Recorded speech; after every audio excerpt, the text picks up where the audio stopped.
This is Texas News Now, sponsored by Germania Insurance. Let's take a look at today's headlines across Houston. Hello, I'm Len Cannon. A man linked to the notorious Texas killing fields has died. 72-year-old Clyde Hedrick passed away while out on parole Sunday. He was questioned several times after the bodies of 4 young women were found in a field between Houston and Galveston. But Hedrick was never charged in those cases. He was, however, convicted of the involuntary manslaughter of Ellen Beeson. Over the weekend, Anieli Ruiz spoke with Tim Miller, founder of Texas EquiSearch. In the wake of his own daughter's murder, he believes Hedrick killed her.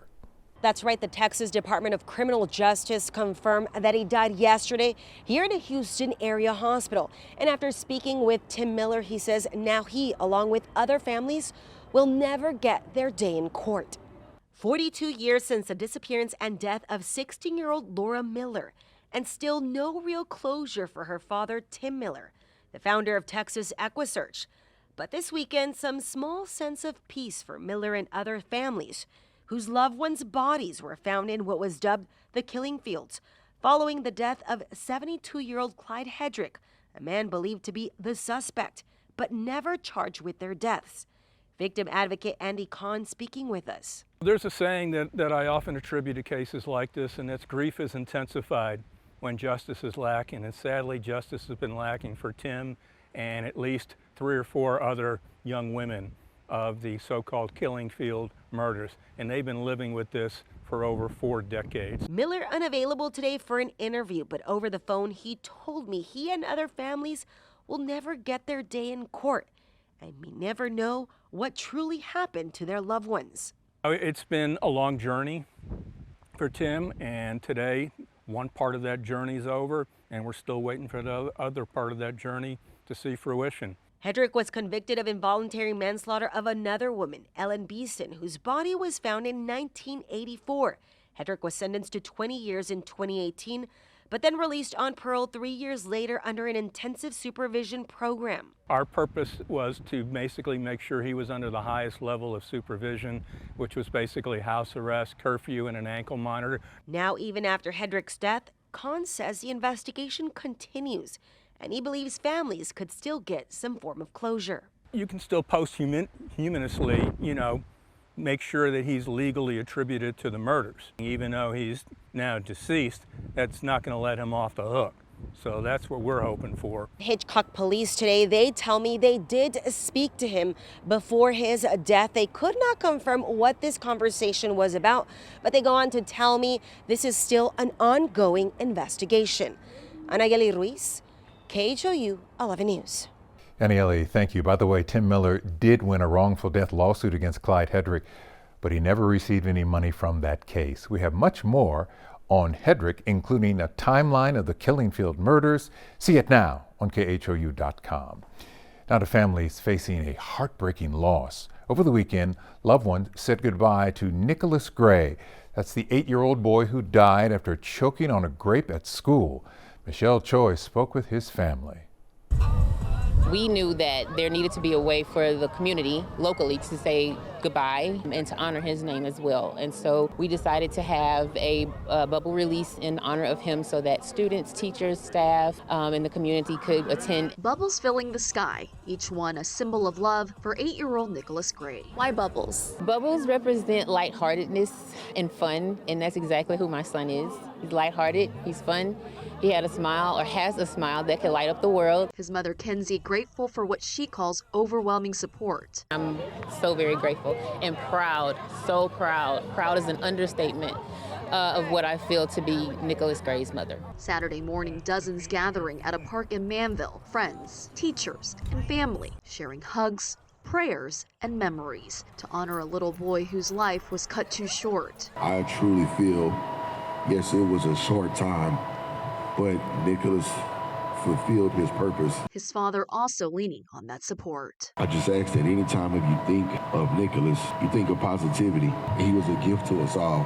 He was truly my angel. Nicholas, a third grader at Pomona Elementary, a Cub Scout and one of 5 siblings, died February 10 after district officials say he choked on a grape during snack time at school. Despite efforts from school staff and emergency responders, the grape was lodged too far down and Nicholas did not survive. His family says he was laid to rest in Louisiana, where they're from. Today, his mother sharing this message with her little boy. I want you to know that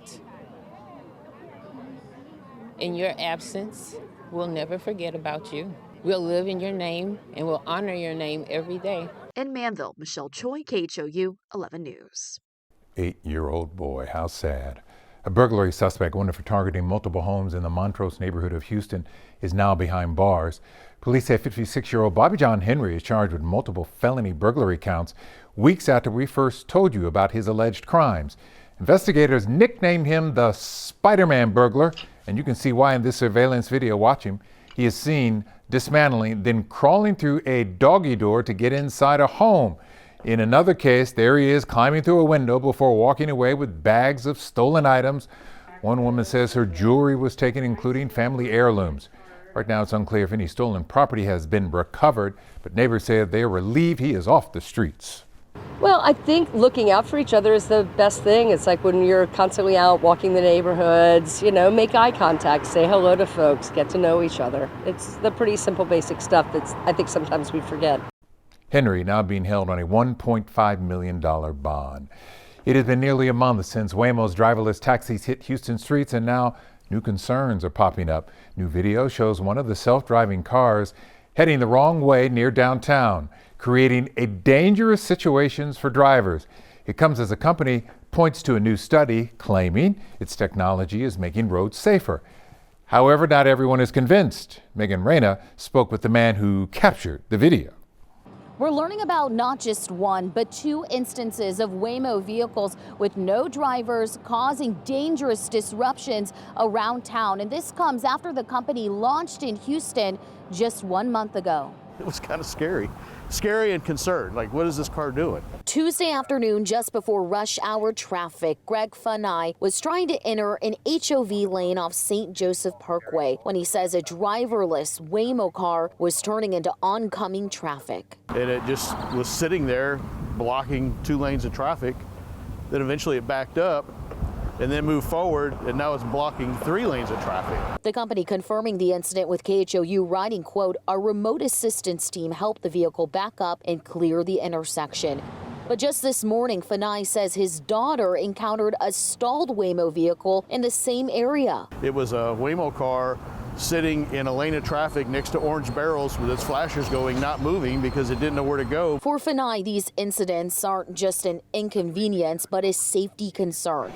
However, this week, Waymo released a study based off data in Austin, where it's been operating for about a year. It states the Waymo driver, compared to human drivers, has 84% fewer crashes where airbags are deployed, and that there haven't been any crashes with serious injuries. The company, says that they've been making the roads safer with their vehicles. What do you say to that statement? I don't see how. I mean, it doesn't make sense. Funai says he'll continue to be vigilant on the roads, but has this message for the company. Put a person in the car. We got enough people in Houston. We can find somebody to drive. And we did reach out to Waymo about the incident from this morning, and we're told they're looking into it. Reporting downtown, Megan Reyna, KHOU 11 News. That is a wrap of your Houston headlines. I'm Lynn Cannon.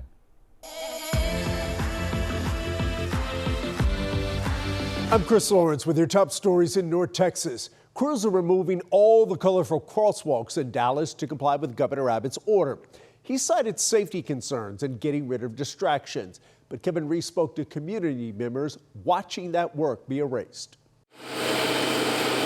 When the pressure washing machines arrived on Cedar Springs, Lauren Boreal pulled out her phone and watched. I almost cried. It's horrible. This has been here since I was young. A dozen rainbow crosswalks in Oak Lawn, by order of the governor, remove political or ideological street markings or lose state transportation funding. The symbolism of them taking these stripes is horrific to me. It feels like they're trying to take our love and our kindness and our acceptance and our graciousness for others away, and they cannot. But the plan is to take 4 intersections in South Dallas too. Black Lives Matter crosswalks painted after the death of George Floyd. Hateful, thoughtless, cruel, ignorant. Community activist Dr. Pamela Grayson didn't like that the crosswalks were faded and unmaintained by the city, but she's more angry to see them disappear. It gave us a little class and diversity, showing us that, looks like somebody gave a darn. Faded crosswalks are in front of Michael Chu's Smokestack convenience store, too. He wishes the city would spend money on something else. If you want to actually do something to help the community, how much it costs to do that, to put that on the ground, put that into a homeless shelter or something, as opposed to just looking at a Black Lives Matter on the ground. Uptown Dallas has 3 artwork intersections also scheduled to be removed. As for Oak Lawn, it feels violating. Standing here watching them remove these. The LGBTQ Chamber of Commerce says they might paint rainbow sidewalks instead. Business owners are already adding more awnings and art and rainbow flags. It may take them a couple of minutes or this morning to erase these colors off the road, but they're not going to erase us. We're not going anywhere. A series of community meetings next month will help determine where the colors and their messages show up next. In Dallas, I'm Kevin Reese. The governor's office issued a new statement saying, in part, Governor Abbott appreciates Texas municipalities' compliance with his directive on roadway safety.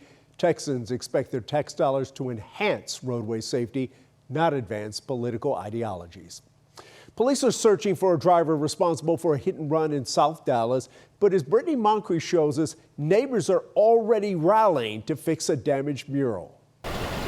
It's rare to find a city where Malcolm X and Martin Luther King Boulevards meet, but sunny South Dallas is one of 2. It also represents unity. That's why South Dallas native Lakeem Wilson painted this mural at the intersection 2 years ago. The symbol of people with locked arms or marching together represents the neighborhood working together to be one. But this symbol was put to the test Monday morning. Oh man, it was pretty sad. Dallas police say 2 cars crashed into each other on MLK Boulevard. One driver was taken to the hospital, but police say the driver of this vehicle ran away after crashing into the building, knocking down part of the mural. It was a complete catastrophe. Hassani Burton owns the building. He plans to turn it into a workspace for small businesses. They even knocked down a whole electric pole as well, and the electric pole was hanging. Never seen anything like that. South Dallas resident Kelly Anderson. There's a hole in that building. Stopped when she saw the damage. There's been multiple accidents between here, South Boulevard, and Park Row in the last 3 to 4 weeks with people speeding and or drunk driving. And to just see like things keep getting destroyed. But if you know anything about South Dallas, it's just a good reminder that sunny South Dallas, our best days are always ahead. Community members are volunteering to clean up the damage.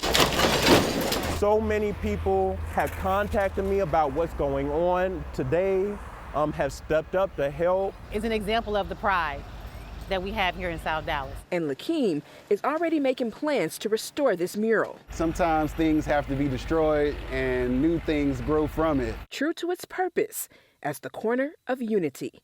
In South Dallas, I'm Brittany Moncrief.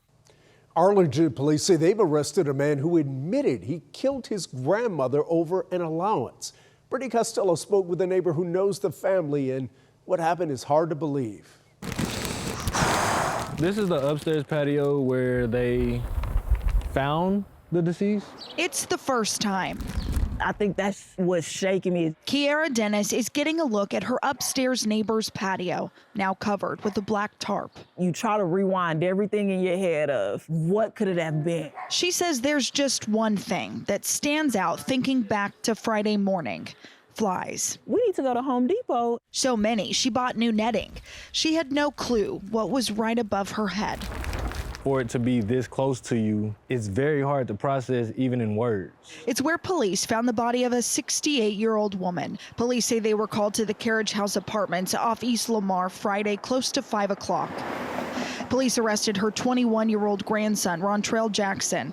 Police believe Jackson shot his grandmother Friday morning after a heated argument that ended with her withholding Jackson's allowance money. For someone to have lost their life over an allowance, over a disagreement, is hard to to process. The Dennises say they became familiar with the family, including the suspect, over the last 3 years. He came across very friendly. They remember the woman who was killed as being kind. They would sit out, listen to music. Old school music. Now, they say they are praying for the rest of her family. It's the shocking factor. You've now lost 2 people in one family. The way at which you lost them, that's just tragic. Jackson is facing a murder charge. My heart is hurt for her and for her family. She didn't deserve to die. In Arlington, I'm Brittany Costello. A car crashed into a home in Erath County, killing a mother and her 7-year-old son. But as Luke Clary reports, neighbors are doing all they can for the family. Great kids. They would talk to me. Early Sunday morning, Reese Skinner woke up to the sound A loud crash. of a neighborhood changed forever. When you saw that house in the state it's in, how did that hit you? It hit hard. You always think that crazy things will never happen to you or hit this close to home. Stephenville police say the crash happened just before 3:30 Sunday morning, and 2 people inside the home were killed. Police say 18-year-old Gracie Yates was driving. She's now at the Erath County Jail, charged with 2 counts of criminally negligent homicide. This spray paint marking up North Ollie Avenue appears to be part of the crash investigation. It traces the path that the vehicle must have taken as it went straight into the back of this home and into a bedroom. Alfredo Rocha told WFAA his wife, Barbara, and their 7-year-old son, Alex, were sleeping in that room. Now he's planning their funerals. He came over and talked to me and told me what had happened, but I just felt helpless. I wanted to help him, and all I could do is offer my condolences and a hug and just wish that there was a little more. The Rocha's young daughter survived. Now her father faces the loss of his wife and son as he and his daughter try to figure out what comes next. I was close enough with them that if they decide to stay in that house or rebuild it or do anything like that, I'll be over there. I'll be helping out any way that I can. In Stephenville, I'm Luke Clary. We'd all be lucky to have neighbors like that. And those are your headlines from North Texas.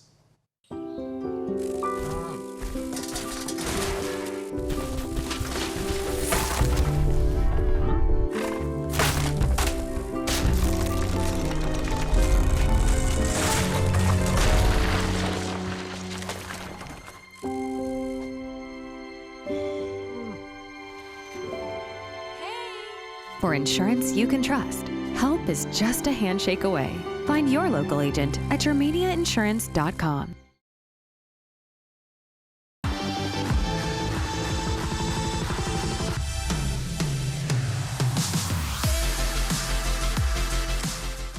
Hey there, meteorologist Cheetah Craft. Well, high pressure has been in control. That's why our temperatures have all been well above average. And get this, it's going to stay in control, not only across the state of Texas, but a big part of the desert Southwest as well. And that's really why even in the extended forecast, we don't have much change. So let's dive into it. Temperatures above average. You can see Corpus Christi expected around 86, Victoria at 85, notice Cotulla 93. I mean, we're talking 90s in parts of South Texas. We'll get into Southeast Texas. College Station expecting a high of 85, Houston around 84, Galveston 74. However, when you factor in the humidity, feeling a little bit warmer than that. I notice Crockett at 82 and Beaumont coming in right around 83. So a big part of the area in the mid to low 80s. San Antonio, though, notice 87, so a little further west, even into Austin. High temperatures are kind of flirting with that 90-degree mark. Building into North Texas, high of 85 for Dallas. Now notice Sherman at 82, Waco at 86. And then take a look closer into Amarillo. High temperatures in the mid to upper 80s. For this time of the year, well above average. Lubbock at 89. Yeah, that is hot. Check out West Texas. So from West Texas and a big part of the desert Southwest, not only 90s, but we have had multiple reports of triple digits. It was really hot last week. We're pushing repeat in this week as well. Notice Midland at 93, Abilene 91, Junction with a high of 90. So hot for South Texas and West Texas. We are expecting mostly dry conditions for a big part of this week. So I have a feeling this drought is only going to expand. The latest drought report will be released on Thursday. And with the lack of rain that we've seen over the past week, again, this is expected to expand. Southeast Texas starting to creep into that extreme drought category. But it is South Texas, portions of Laredo, Corpus Christi, closer to San Antonio, anywhere from extreme to exceptional drought conditions. Areas in North Texas, dry to moderate. So you can see across the state, everyone is in a drought. It just kind of depends on which stage you're factored in. We all need the rain, and we are not expecting that much. However, as we get into the mid and latter part of next week, so this is March 29th into April 2nd, check it out across the state. We're trending warmer than average. We need the rain, so hopefully that will help us out. However, with this temperature trend, I think it's a little bit better than what we've seen with all the records that we've had between Texas and into the desert Southwest. But really to close out the month from March 29th through April 2nd, notice how a big part of the state is still expected to see slightly above average conditions. You have to go East Coast to see a little bit of break in this heat. So good luck out there for now. I'm meteorologist Cheetah Craft.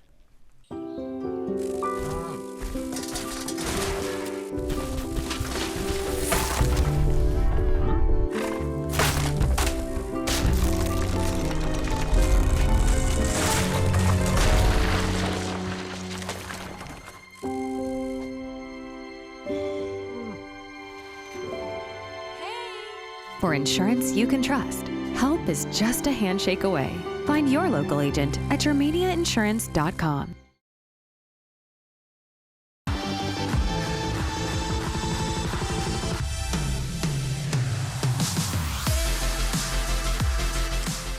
I'm Isis Romero, and this is the news in San Antonio. 2 teens are dead after a high-speed chase in northwest Bexar County.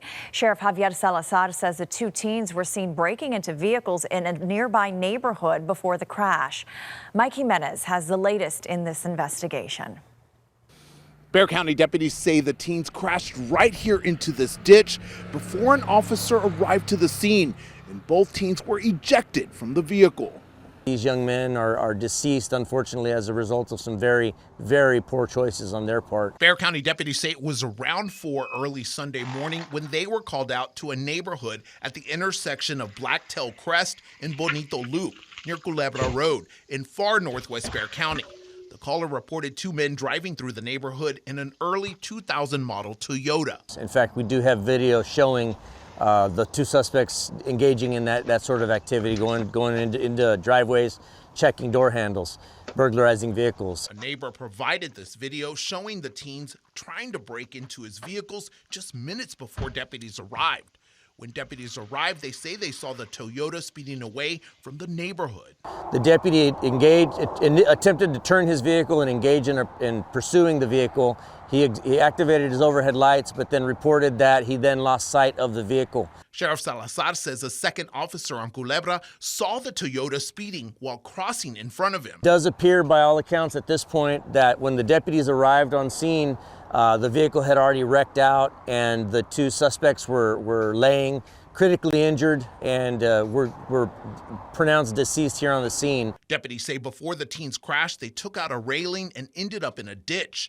The sheriff says the Toyota could have been stolen. Inside the vehicle, deputies say they found some items they believe were stolen, including tools and a first aid kit. But the owners typically don't find these until they wake up in the morning and find the vehicle. The suspects in this case are both wearing gloves at this point. Again, in keeping with what we believe they were doing was burglarizing vehicles.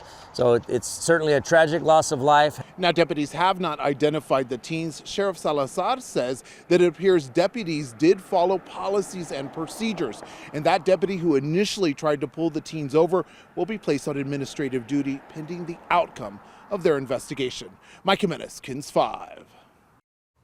When you enter your older years, making friends, staying up to date on technology, and staying healthy becomes more difficult. But one free nationwide program hopes to help seniors become socially savvy. Jeremy Baker reports. The program is Senior Planet, with the goal to teach older adults around the nation how to use technology to improve their lives and help lead a growing social movement to transform how the world views aging. I started taking different classes online, and trying to build myself up for the next phase of my life. Harvey Simmons is a veteran and 2 years ago says his hunger for knowledge led him to Senior Planet to learn new things. It was kind of hard at me. Change is hard for some people. We're not teaching technology for the sake of technology. We're teaching it as a means for our students to change how they age and empower them as they do so. Senior Planet offers all sorts of online classes on other topics like health and wellness, technology, social connection, life and culture, and work and money. With daily classes you can join right now, like morning stretches and that one down there, chair yoga. We see the physical and mental health benefits and the increased social engagement among our students. They really form a community of learning as they go through these programs. For Simmons, learning virtual reality through the program has been a lifesaver. My son is a disabled vet. I live away from him. In order for me, like we do a lot of chess playing and stuff like that. Life is moving on, and get with it or be lost in the crossfire, so to speak. To learn more about Senior Planet, we have a link with this story on KENS5.com. In the studio, Jeremy Baker, KENS 5. Flyers will soon see changes at the San Antonio International Airport. The airport is now in phase 1 of constructing a new terminal. Earl Stoudemire highlights the impacted areas you'll notice. In phase 1 of construction at the San Antonio International Airport, half of the lanes will be closed at Terminal B for arrivals and departures. This will go through the end of the year. These closures will be done past the pickup and drop-off areas along the curb, so plan early to grab and load your luggage. There will also be a new pickup spot for parking and hotel shuttles and rideshare services. Airport staff are providing this new map to show that shuttles will still be on the lower level, but your pickup will be in a different area when you get off the plane. To fight congestion and not drive in circles, airport workers say you can use the cell phone waiting lot near the airport that is free and offers free Wi-Fi. You can also use the short-term parking garage starting at $5 for the first hour. Airport staff say that most of the construction will be done overnight, and again, please plan in advance before you show up. At the San Antonio International Airport, Earl Stoudemire, KENS 5. Southwest Research Institute is expanding its role in the city's growing biomedical industry with a brand new clinical supply facility. This is time-lapse video of its construction. The 21,000 square foot facility will help produce clinical supplies like capsules, tablets, and vaccine components, while also supporting work in regenerative medicine and rare disease treatments. Leaders there say the goal is to speed up the process of getting new drugs from the lab to clinical trials. The new center will serve clients locally, nationally, and around the world. And that's the news in San Antonio. Hi, I'm Leslie Adamy in Corpus Christi, and here's a look at some of what's happening here in South Texas. Hundreds of millions in federal funding could be headed to the Coastal Bend to back a major desalination project. The potential investment comes as Corpus Christi faces growing pressure over its water supply. Michael Gibson has the latest. There's growing anticipation that federal money could soon be flowing into the Coastal Bend, potentially covering a significant portion of one of two huge desalination projects. City, state, and federal leaders have been aggressively lobbying for financial support, hoping to ease the massive cost burden on our local taxpayers.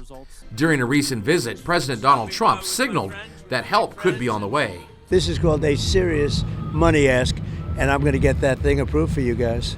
Now there are strong indications that announcement could come within days. Congressman Vicente Gonzalez says what's being discussed isn't a loan, but direct federal investment. The governor talked about $750 million. That was a loan. We don't need loans, we need equity.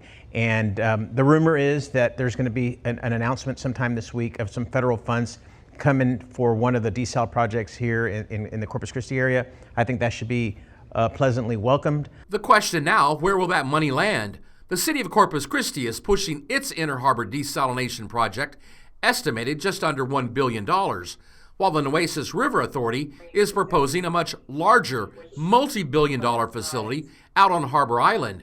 City Manager Peter Zanoni says Both have made their case in Washington. I personally went to Washington, D.C. with John Byram from the Nueces River Authority. Both the city and the Nueces River Authority are advocating for federal funds to fund either one or both of our projects. Still, city leaders believe their project may have the edge because it's ready to go now. Mayor Paulette Guajardo says that could make all the difference as federal officials decide where to invest. It is the only project that is shovel ready. So it is my understanding that the president has been made aware of that fact, and the funding is still to be, I guess, the process is happening now. And so we're working very closely with them. That was our Michael Gibson with that report. So more to come on that story this week. Meantime, longtime visitors to Port Aransas may have noticed by now that a certain celebrity reptile hasn't been spotted in the area. Boots the alligator has a new home in Beaumont. Lexus Green shows us how he's settling in Gator Country. Boots the alligator quickly became a familiar sight in Port Aransas, drawing crowds and attention along the coast. Boots was I think a loved member of our community by many, but he kind of just got to where he was too much of an entertainment factor for too many people. But all that attention became a concern. The mayor of Port Aransas, Wendy Moore, says that Boots had grown just a little too comfortable around people, creating a safety risk for both the public and the animal. We had to make the decision from a city standpoint to transport him to a better place, and so he's doing well, we hear. So about a month ago, he was relocated to Gator Country in Beaumont, Texas, where he now lives in a controlled, protected environment. But don't worry, the 12-foot gator is already making a name for himself. I've got Big Tex and I've got Big Al, but I don't know who's more famous, Boots or Big Tex. It's a close race. That's the owner of the rescue, Gary Sarge, who's been in the business of wrestling and rescuing gators for 2 decades. Sarge says Boots is adjusting well, getting used to his new surroundings and routine, as well as getting his social life back. This time of year is spring break, so he's seeing hundreds of people every day. And you can bet he knows when people walk on those outdoor feeding decks, he knows that vibration. While many along the coast miss seeing him, wildlife experts say his story is also a reminder that keeping a safe distance from wildlife is key to protecting everyone. I can tell you, 90% of every fatal attack that's been involved with the American alligator has been because of one reason and one reason only. That's because people feed the alligator. Now, instead of crowds gathering too close, Boots has more space and a safer place to live. And he is, once again, very comfortable. We would love for you sometime this summer to come see Boots.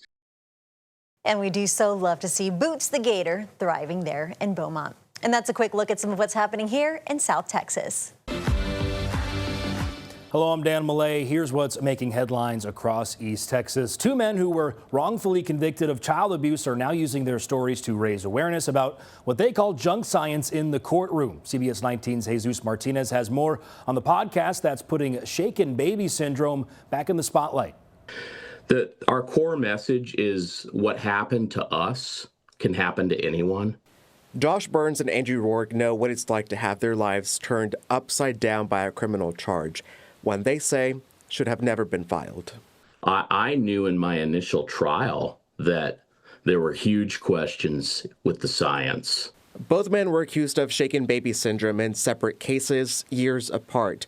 Burns' case was in Michigan in 2015. Rourke's dates back to 1997 in Dallas County. Both men were exonerated in November of 2024, just 3 days apart.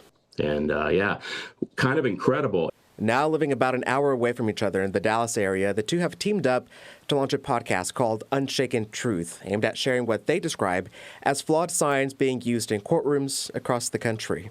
Welcome to Unshaken Truth. We are exposing the shaken baby myth. So we want parents and caregivers to know, even grandparents, aunts, uncles, if you're the last one alone with a baby or a toddler before they display the wrong symptoms and show up at an emergency room, they could quickly find themselves in the crosshairs of a child abuse pediatrician who has tunnel vision.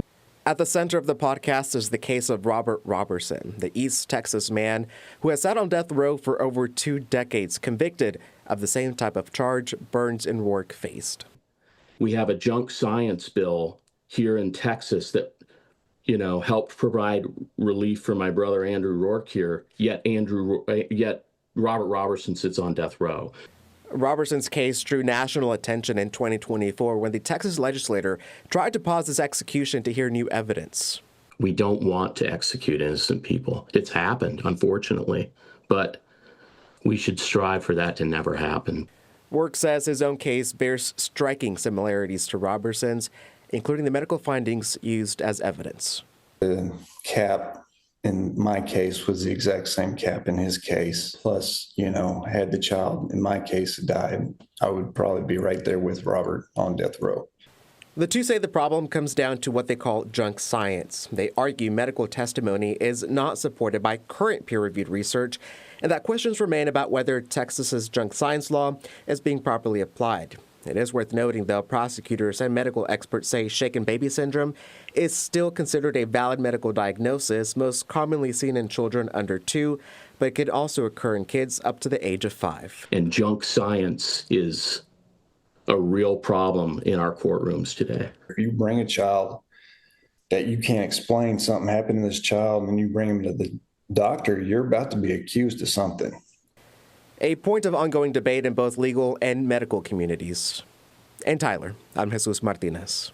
Travelers across the country are seeing unpredictable TSA lines as officers continue working without pay. But here in East Texas, some say it's a different story with shorter waits and a community stepping up. CBS 19's Robert De La Garza reports. From major hubs to smaller airports like East Texas Regional, security checkpoints have been hit or miss. But travelers here in Gregg County say so far, things have been running smoothly. And I was able to walk up. There were only 6 people in front of me in the pre-check line. Longview was great. It took 5 minutes. I think I got here at 5 a.m. and I was already through within like 10 minutes. But not everyone is seeing that same experience. For Mason Knowles, flying out of Phoenix, the lines were a different story. There was at least a few hundred people in line. The remainder of the employees that were there that we saw, they were really good at getting things in motion. Behind the scenes, though, some TSA workers tell us they haven't been paid in over a month, forcing some to take out loans or pick up side jobs just to get by. They deserve pay. Everyone deserves pay. Everyone deserves a good life. They deserve to pay their bills. So, I feel for them. At East Texas Regional Airport, employees say they're choosing not to abandon their team, banding together and continuing to show up to keep travelers safe. The workers, they're just, probably working 12 hours a day trying to make up the slack for the people that aren't there. Not that the people shouldn't be there, that I don't have an opinion on that sort of thing, but, they're having to work a lot. So, be nice to them. That's all I could say. Travelers we spoke with say despite the uncertainty, they're still flying, just with a little more patience. I just tried to have a good open mind about it and, get where I'm going. For CBS 19, I'm Robert De La Garza. Those are your East Texas headlines for today. I'm Dan Millay.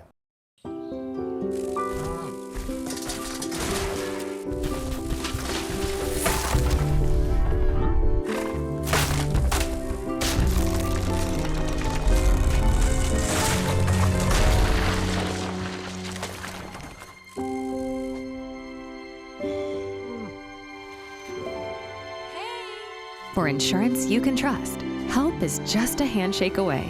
Find your local agent at germaniainsurance.com.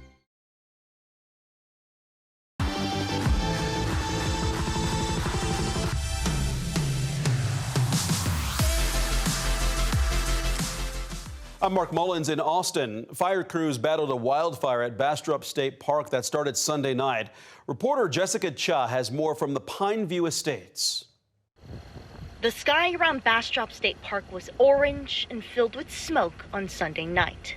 Local and state fire crews responded to calls of a fire on Park Road around 9 p.m. According to Riley Ruggiero with Texas A&M Forest Service, and evacuations began. Last night at the Pines at Bastrop RV Park, as well as the historical cabins of Bastrop State Park and 3 private residences nearby, just to ensure for their safety and our firefighters' safety. At 6 o'clock Monday morning, residents were allowed to come back, but the fire has already burned dozens of acres of land. The containment lines did hold their footprint overnight, which was great. We got some overnight humidity recovery and some lower winds, which were great for advantage for our firefighters. And so now we're just working to ensure that those containment lines hold throughout the day. Oh, here's that day. But smoke and orange skies spark a familiar anxiety in residents like Kelly Simon. Every September I feel nervous because that was when, the last fire was. On September 4th, 2011, a massive fire raged in the eastern forest of Bastrop County, not too far from Park Road. It burned down 1,600 homes and killed 2 people. Kelly Simon's house was one of those lost. It was shocking. It was unreal. It was, you don't expect your home and your neighborhood to ever be in that kind of a situation. When neighbors learned about Sunday's fire, Simone says they all knocked on each other's doors to check on one another. Especially folks who lived alone or maybe had limited transportation, made sure they knew what was going on and that everybody had a plan to get out. Simone says the difference between then and now is that people are more prepared for these kinds of disasters. We've increased our response time, we've increased our response presence. We had air support here. Better prepared to handle nights filled with smoke. And that was Jessica Cha reporting. An update now on Pflugerville's water restrictions. Pflugerville Mayor Doug Weiss projects that Lake Pflugerville will be back up to an elevation of 633 feet by May 1st. Right now, the city is under Stage 3 water restrictions. Mayor Weiss says reaching the target lake level will allow officials to ease restrictions back to Stage 1. The mayor also says the new secondary raw water line connecting the Colorado River to Lake Pflugerville is about 90% done. The city will have to shut off the pump station for the final phase of the project, which will lead to a natural drawdown at the lake. A Travis County judge has declared a mistrial in the case against a Texas man who was pardoned by Governor Greg Abbott 2 years ago. Attorneys say they couldn't find enough jurors to hear the deadly conduct case against Daniel Perry. You may recall Perry was convicted of murder for the shooting death of Black Lives Matter protester Garrett Foster in 2020. The governor pardoned Perry, allowing him to get out of prison. Prosecutors argue on the night of the shooting, Perry endangered other people by driving his car into a crowd of protesters who were marching downtown. Perry's attorneys have pushed for dismissal, saying prosecutors cannot point to specific people who were in danger. They also say Perry should not be tried twice for the same conduct. They filed for a change of venue last year, but the judge denied it. This case is now reset for October. There are new developments in the case against Texas death row inmate Rodney Reed. The U.S. Supreme Court has rejected his latest appeal. Reed was convicted and sentenced to death for the 1996 rape and murder of 19-year-old Stacy Stites in Bastrop County. Prosecutors have maintained they got the right suspect, but Reed and his attorneys claim he and Stites had a consensual relationship and they've been pushing for a new trial. They want courts to allow for new DNA testing after the murder weapon, a belt, was found in a box mixed in with other evidence. Many courts have ruled testing that evidence now is not possible. On Monday, U.S. Supreme Court justices did not issue an opinion explaining their denial of Reed's appeal, but 3 of the liberal justices dissented. In that dissent, Justice Sonia Sotomayor called the decision not to test the evidence inexcusable and wrote, quote, "Because the court refuses to do so, the state will likely execute Reed without the world ever knowing whether Reed's or Stacy's fiancé Jimmy Fennell's DNA is on the murder weapon, even though a simple DNA test could reveal that information," end quote. Reed remains on death row, but his execution has not yet been scheduled. Austin's airport officials shared a sneak peek of an expansion project called Concourse M. The new concourse will go up on the west side of the airfield, separate from the main Barbara Jordan terminal. It will include 6 gates for smaller, narrow-body planes. Concourse M is a temporary solution to create more space while the future Concourse B gets built. Concourse B will eventually house 32 new gates. Construction on Concourse M is expected to begin later this year, with a possible opening in the spring of 2028. Changes are coming to Cap Metro's bus service, especially on the east side of Austin. Reporter Daniel Gomez shows us what riders can expect in the months to come. Cap Metro is how Phil Bosley is getting around these days. relying on the Rapid 800. I struggled a little bit at first, but the more you learn the system, even though it's on Google and everything, the better. It's effective. I'm running every corner, so it kind of, the coverage is good. All in favor, let it be known by saying aye. Aye. And better coverage is what Cap Metro wants with service changes. Proposed June 2026 service changes build on years of work from staff and from the community and our regional partners. Cap Metro looks to increase ridership for two of its express routes, the Rapid 800 and Rapid 837, by increasing frequency to buses every 10 minutes. There will be cuts to local bus lines, including Route 20 north of UT's campus towards the Travis County Expo Center, but Route 18 will be extended in that direction. 2 new park and rides will also be complete by June: the Expo Center Park and Ride in Northeast Austin and the Goodnight Ranch Park and Ride in Southeast Austin. We heard from customers and residents say, for instance, that they need more direct or more frequent service to connect to this specific destination. Bosley has seen other routes benefit from more buses. As an example, the 801, it's like they stack up at Tech Ridge because there's so many, they stack up before they hit their bay. With change on the horizon, Bosley plans to keep riding the bus. When I get another vehicle, there'll be certain things I will still do in the bus because I see the effectiveness of it. Change arrives on Sunday, June 7th. Gomez, KV News. And that is the latest from us in Austin. We hope you have a great day. I'm Bailey Bates. Here are your headlines from Central Texas. A 17-year-old is facing 5 counts of aggravated assault with a deadly weapon after investigators say he opened fire on a Central Texas family during a spring break trip to Port Aransas last Saturday. Our Sydney Walker has more from one of the family members on the terrifying experience and her family's recovery. It started as their annual family trip. It's really what our day consisted of, was just having family time. Definitely changed as the night progressed on, for sure. Then Stacy Ross got a call. Frantically crying, couldn't really understand what she was saying, and she just had said that there was a shooting, that somebody had been shot. Then she had said the unthinkable. My stepson was shot. Ross says it began with an altercation between groups, who then approached her family. We had older family members that were trying to get this person to leave. It escalated. The driver decided to reverse and back up, and then the gentleman in the back seat decided to pull a gun out and just start shooting into our family's crowd. A tradition, now a tragedy. It was definitely a very, very scary situation, not knowing exactly what the kids' injuries were, if we were going to get to the hospital and get bad news. The hospital was on lockdown, and their children arrived as Jane and John Doe's. No ID on them at the beach. We had one family member that suffered from a couple gunshots. Then we had a family friend that was there that was also shot. Her stepson included. He had 8 gunshots. The family's lives turned upside down. It's like 3 individual families basically relocate and be 4 hours away. That's where Central Texas stepped in, raising nearly $14,000. There's really no words to even describe the gratitude that we have. There is a suspect in custody, but Ross says their biggest relief is the family being okay. I think there's moments where you feel why or anger or so many different emotions, but the biggest part of it is trying to just stay in a better headspace for our children. As of now, everyone is out of the ICU except for one family member, but the road ahead for recovery, including physical therapy, is long.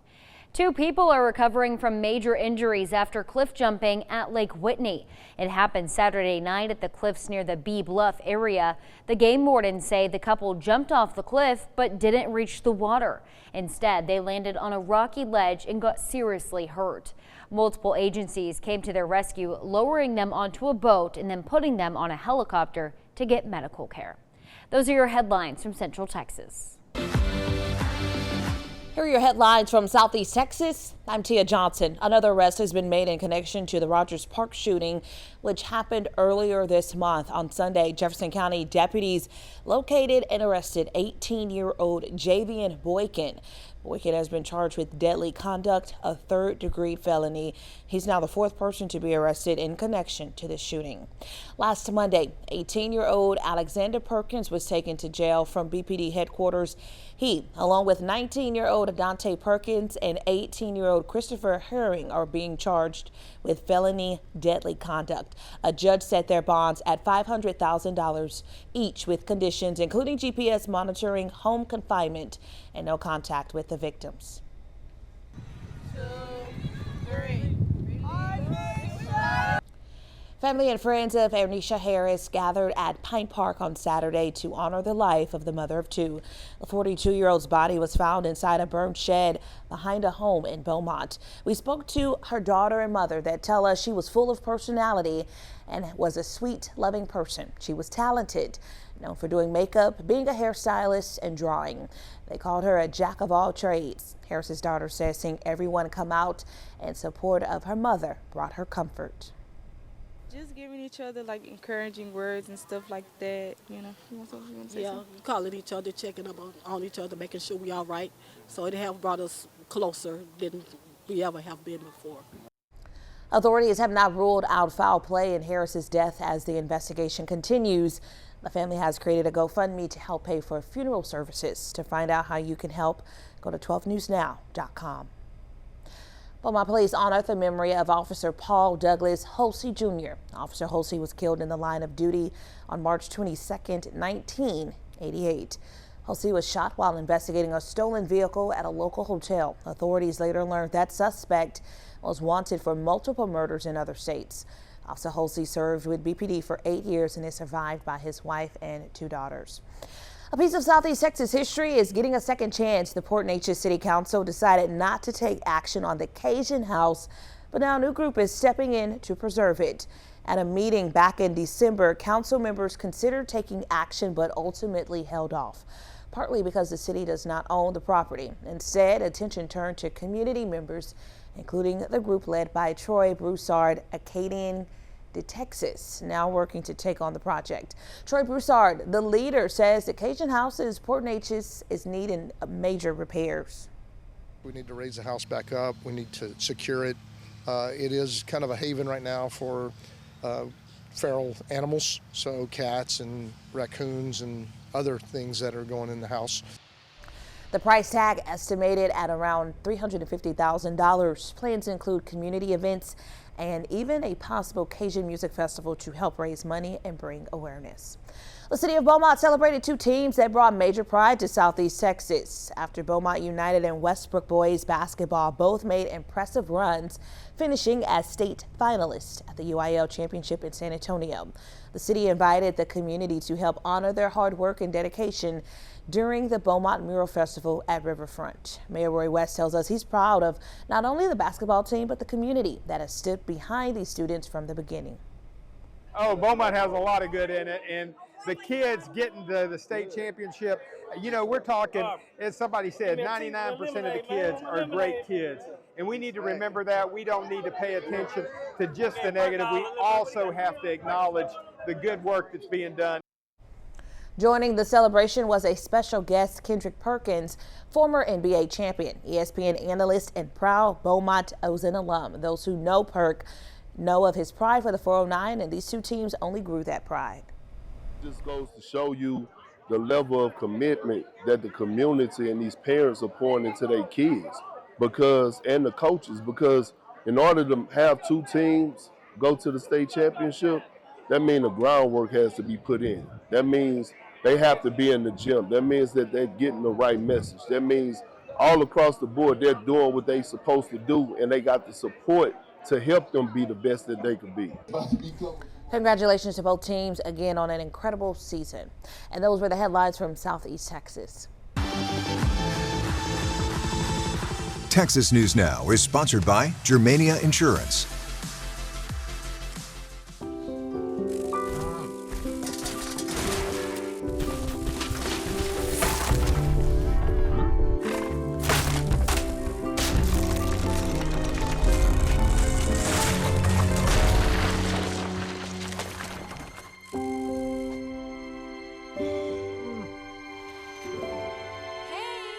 For insurance you can trust, help is just a handshake away.